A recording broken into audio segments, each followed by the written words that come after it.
ఇవి పెసరపప్పు కొంచెం దోరగా వేపుకుంటున్నాను నేను. మరి ఎక్కువ వేపనవసరం లేదు, కొంచెం లైట్గా. దీనిలోకి ఇదిగోనండి కొంచెం కందిపప్పు. ఇవి నాటు కందిపప్పు అండి. ఇప్పుడు వీటిని ఇంకొంచెం బియ్యం వేసుకుంటాను, నేను చూపిస్తాను. ఈ బియ్యం వేసుకుంటున్నాను ఈ గ్లాస్తో. ఇవి సరిపోతాయి. వీటిని శుభ్రంగా కడుక్కుందాము. వీటిని ఏమి వేపటం లేదండి, నేను కొంచెం పెసరపప్పునే వేపుకున్నాను. నేను కందిపప్పుని బియ్యాన్ని వేపటం లేదు. ఇప్పుడు శుభ్రంగా కడుక్కుంటాను వీటిని. ఈ సొరకాయ ముక్క తీసుకున్నానండి. ఈ సొరకాయ ముక్కని తొక్కతో సహా వేసేసుకుంటాను.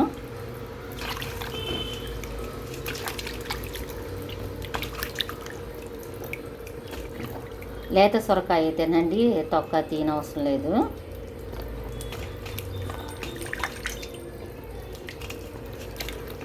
మనం తొక్క తీయట్లేదు కాబట్టి బాగా శుభ్రంగా కడుక్కుందాము.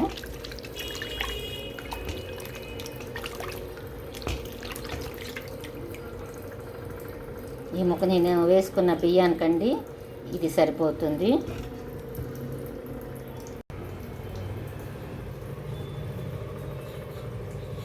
కడిగి పెట్టుకున్న ఈ బియ్యంలోకి వేయటానికి బియ్యము, కందిపప్పు, పెసరపప్పుని కడుక్కొని పక్కన పెట్టేసుకున్నానండి కుక్కర్ గిన్నెలో వేసుకొని.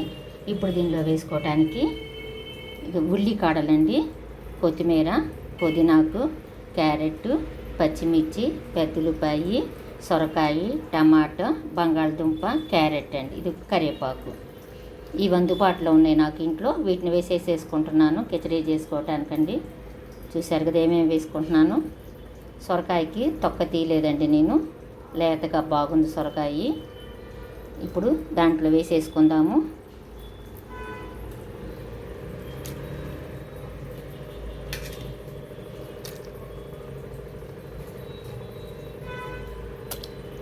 నేను తీసుకున్న బియ్యాన్ని బట్టి వేసుకున్నానండి ఇవన్నీ.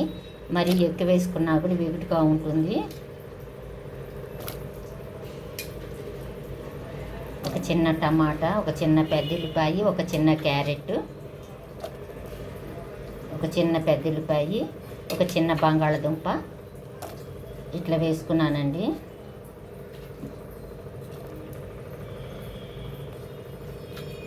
ఇప్పుడు కొంచెం ఒక రెబ్బ చింతపండు వేసుకుంటాను దీనిలోకి. ఇంకా ఈ చింతపండు, జీలకర్ర, ఇది మిరియాలు చూసారు కదా ఇది. ఇక మూత పెట్టి ఉడికించుకుందాము.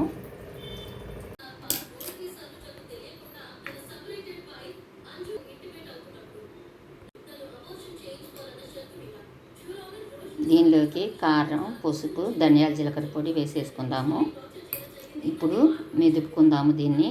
మరీ మెత్తగా కాకుండా ఎచ్చి పచ్చిగా, అంటే మరీ మెత్తగా కాకుండా ఉండేదాన్ని ఎచ్చి పచ్చిగా అని అంటామండి. ఉప్పు కూడా వేసుకుందాము. ఇప్పుడు తాలింపు వేసుకుందాము. ఇట్లా ఉంటే సరిపోతుంది. నెయ్యి వేసుకున్నానండి. ఇప్పుడు దీనిలోకి జీలకర్ర, చిన్నుల్లిపాయలు, కరివేపాకు వేసుకుంటే సరిపోతుంది.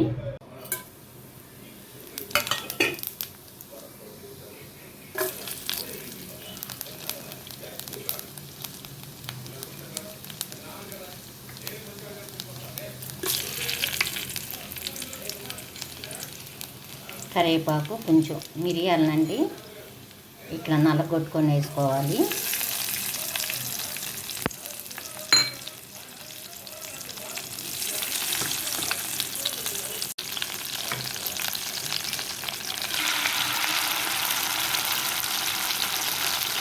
ఇంతేనండి, ఇంత రుచిగా ఉండే కిచడీ రెడీ అయిపోయింది. ఇదిగోనండి రెడీ అయిపోయిందండి కిచడీ. మనం ఎప్పుడు కూరలే కాదండి, అప్పుడప్పుడు ఇట్లా చేసుకోవటం కూడా మనకు చాలా మంచిది, ఆరోగ్యానికి మంచిదని బట్టి నేను చెప్పనండి. ఎందుకంటే మనం తినే ప్రతి ఒక్కటి కూడా ఆరోగ్యకరమైందండి. ఆరోగ్యకరమైంది కాబట్టిగా మనం తింటున్నాము, తినే కాబట్టి మనం తింటున్నామండి. ఏదో ఊతపదం లాగండి ప్రతిదానికి మనము ఇది ఆరోగ్యకరమైంది, ఇది ఆరోగ్యకరమైంది అని చెప్పి చెప్పుకుంటూ ఉంటాము. ఇవాళ ఎందుకోనండి కూరలు చేయాలనిపించలేదు, అందుకని రాత్రిపూట ఇట్లా వేసేసి చేసేసేసాను నేను. ఒక ఉల్లిపాయ పెట్టేశానండి. ఇదిగో ఒక ఉల్లిపాయ. ఇష్టమైన వాళ్ళు కొరుకు తినొచ్చండి. కొరుకు తింటా ఉండొచ్చు. ఇష్టం లేని వాళ్ళు ఇట్లా ప్లెయిన్గా ఇట్లా ఉట్టిదే కూడా తినేయచ్చు. చాలా బాగుంటుందండి. కూర కాదు కదా, ఇది ఒక వెరైటీ కదండి. మనకు ఎప్పుడు తినేదానికంటేనండి అప్పుడప్పుడు ఇట్లా వెరైటీలు తింటా ఉంటే బాగుంటుంది. అదే రోజు చేసుకున్నాం అనుకోండి వెగుటు పుడుతుందనమాట. ఇట్లాంటివి అప్పుడప్పుడు అండి చేసుకునేది, దాంట్లో తెలిసిందేను. అందుకని నేను ఇవాళ అండి ఇది చేసేసాను ఇంట్లో తినటానికి రాత్రిపూట.